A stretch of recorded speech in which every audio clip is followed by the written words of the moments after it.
वालेकुम dear students. आज हम लोग डिस्कस करेंगे लर्निंग थ्योरी ऑफ जेन पियाजे, जो कि है कॉग्निटिव डेवलपमेंट पे। जेन पियाजे की अर्ली लाइफ की अगर बात करें तो ये स्विट्ज़रलैंड में पैदा हुए 1896 में।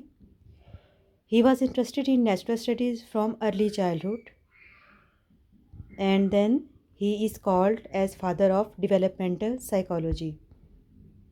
यूनिवर्सिटी की तालीम इन्होंने हासिल की, पीएचडी की साइंस में एट द एज ऑफ 22। और काम शुरू कर दिया। ही begin working on understanding how children reason, बच्चे कैसे सोचते हैं। अगर इनकी मिड लाइफ देखी जाए तो ही was appointed director of the international bureau of education, और पियाजे became the chair of the department of experimental psychology and the director of the psychology laboratory at the university of Geneva. So हम ये करेंगे, जो अहम चीज़ें हैं वो पॉइंट्स हम डिस्कस करते जाएंगे। Piaget moved to Geneva and continued his research on many elementary school children in 1921. अगर डेथ का देखा जाए तो 1980 में जेन पियाजे डाइड इन स्विट्ज़रलैंड।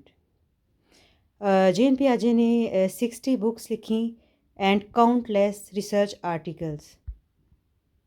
अब हम स्टार्ट करते हैं important concept in Piaget's theory.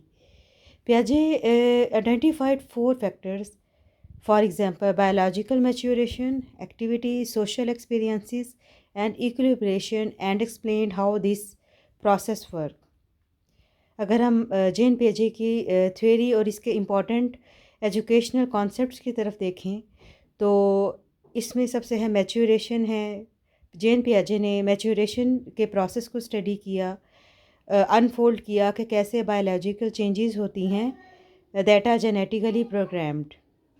फिर एक्टिविटी पे जेन पियाजे ने देखा child develops his self by interacting with the people around. बच्चा कैसे इंटरेक्ट करते हुए लोगों के साथ सीखता है। एक और जो कि बहुत अहम कॉन्सेप्ट है वो इक्विलिब्रेशन है, जो कि जेन पियाजे की थ्योरी में हम बार बार डिस्कस करेंगे। Equilibration occurs as a child assimilates new experiences and accommodates existing schemas. So, equilibration एक ऐसा प्रोसेस है जिसमें एक बच्चा assimilate करता है नए तजुर्बात को, अपनी जो पहले से मौजूद तजुर्बात या सोच होती है उसको अकोमोडेट करते हुए। When disequilibration occurs, children have the opportunity to learn and grow. जब कुछ नया, कोई नई सिचुएशन जो कि बच्चे को समझ नहीं आ रही होती और वो उसके मुताबिक अपनी सोच को और अपनी एग्जिस्टिंग जो स्कीमा है उसको अकोमोडेट करता है, तो इक्विलिब्रेशन की सिचुएशन आ जाती है। और इस जिस दौरान में ये सब चल रहा होता है तो ये एक डिसइक्विलिब्रेशन की स्टेज होती है। स्कीमा क्या होता है? Schema is an organised pattern of thoughts और behaviours. It develops as a result of interacting with objects और people in the environment. Schema यानी हमारे इंटरेक्शन के दौरान जो कि हम एनवायरनमेंट के साथ और लोगों के साथ मिलते हैं डेवलप होता है। और स्कीमा ही है जो कि हमारे जहन में जब बन जाता है तो it helps to interpret and understand the world. Assimilation की बात है तो when the perception of a new experience is adapted to fit with the existing schema, the process is somewhat subjective. जो कि पहले से हमने किसी चीज़ का स्कीमा बनाया होता है और हम किसी नए एक्सपीरियंस को उसके मुताबिक अडेप्ट करते हैं, चेंज कर लेते हैं, तो अंडरस्टैंड करते हैं, तो ये असिमिलेशन का प्रोसेस होता है। अडेप्टेशन होता है when a new experience does not fit with the existing schema is accomplished by the process of assimilation and accommodation. हम इन कॉन्सेप्ट्स को ज़रा आगे डिटेल में देखते हैं। पियाजे की जो सबसे अहम काविश है वो इसकी कॉग्निटिव डेवलपमेंट थ्योरी है। कॉग्निशन से अगर हम मुराद देखें तो cognition, how people think and understand. Piaget developed four stages to his theory of cognitive development: sensory motor stage, pre-operational stage, concrete operational stage और formal operational stage। ये four stages जेन पियाजे ने कॉग्निटिव डेवलपमेंट के हवाले से present की। सबसे पहली स्टेज सेंसरी मोटर स्टेज है, जो कि अमूमी तौर पे उसने कहा कि 2 साल तक बच्चे की ये स्टेज रहती है, जिसकी अहम फीचर्स ये होती हैं कि सेंसरी कॉन्टैक्ट अंडरस्टैंडिंग, कि बच्चा सेंसेस के ज़रिए अंडरस्टैंडिंग डेवलप करता है।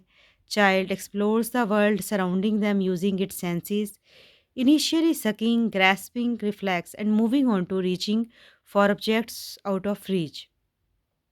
यानी वो सक करके सीखता है या ग्रैस्प करके।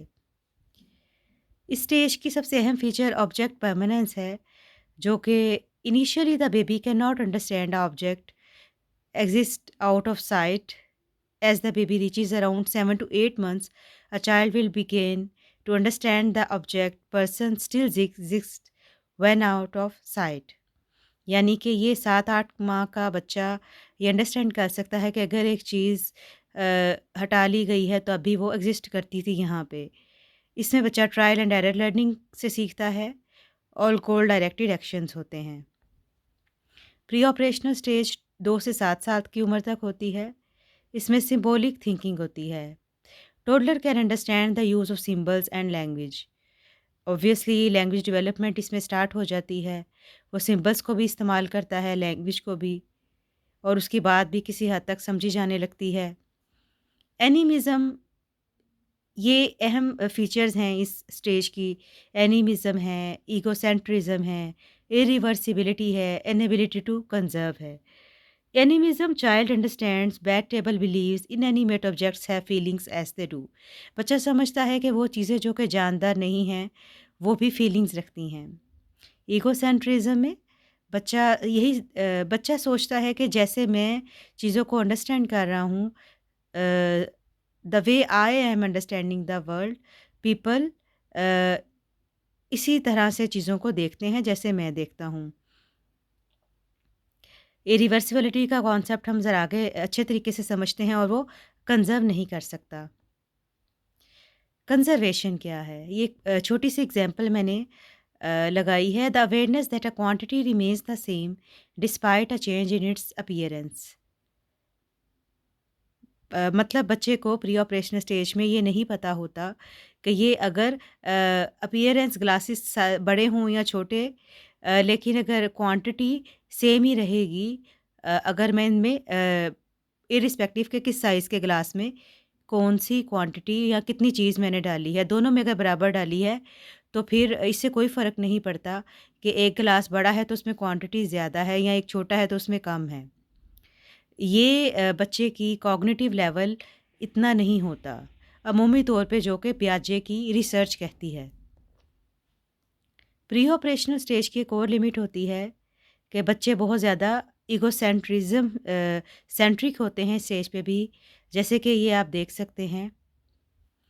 और ये जो नीचे एक एग्जांपल दी गई है, ये भी एक कंजर्वेशन की अहम मिसाल है। कंक्रीट ऑपरेशनल स्टेज, जो कि 7 से 11 साल की उम्र तक होती है। Children are now able to conserve. अब बच्चे समझ सकते हैं कि क्वांटिटी सेम है, इरिस्पेक्टिव के साइज़ और शेप, किसी अपीयरेंस किसी चीज़ की ज़्यादा नज़र भी आ रही है, स्कैटर्ड भी है, लेकिन मट्टी अगर फैला कर रख दें या इकट्ठी करके रख दें, quantity is same. They understand that although the appearance has change, the thing itself does not. Logical influences, वो लॉजिकली चीज़ों को सोच सकते हैं, नतीजा निकाल सकते हैं, क्लास इंक्लूजन आ सकती है, वो फैमिली स्ट्रक्चर को समझ सकते हैं। आखिरी स्टेज फॉर्मल ऑपरेशनल स्टेज है, that is called fourth stage. It begins approximately at age 11 and continues into adulthood. और अच्छा, pre adolescents begin to think abstractly and deal with hypothetical situations. इस stage में क्या होता है, 11 साल के बाद बच्चा चीज़ों को एब्स्ट्रैक्ट थिंकिंग आ जाती है उसमें, और बहुत सारी हाइपोथेटिकल सिचुएशंस मफरूज़े भी कायम कर सकता है और उनको समझ सकता है कि किसी चीज़ की क्या वजह है, can generate plausible alternatives and list them in their heads. दिमाग में किसी चीज़ का हल भी सोच सकता है, प्रॉब्लम सॉल्विंग बिहेवियर आ जाता है उसमें। और adolescents develop images of ideal circumstances, और जो बालिग होते हैं वो डिवेलप कर सकते हैं इमेजेस ऑफ आइडियल सर्कमस्टांसिस के। ये एक समरी है जो कि मैंने आपकी हेल्प के लिए बनाई है। सेंसरी मोटर स्टेज 2 साल तक होगी। इसमें की मेजर कैरेक्टरिस्टिक क्या है? Infant builds an understanding of himself और हर self and reality, how things work through interactions with the environment. Pre operational stage में क्या होगा, जो कि 2 से 6 साल तक है? The child is not yet able to conceptualize abstractly and needs concrete physical situations. Objects are classified in simple ways, especially by important features. Concrete operational stage 6 से 11 साल तक है. The child begins to think abstractly and conceptualize, creating logical structures that explain his or her physical experiences. The fourth stage is formal operational stage, जो कि 11 से 15 साल तक है. Cognition reaches its final form. Child is capable of deductive and hypothetical reasoning. His or her ability for abstract thinking is very similar to an adult.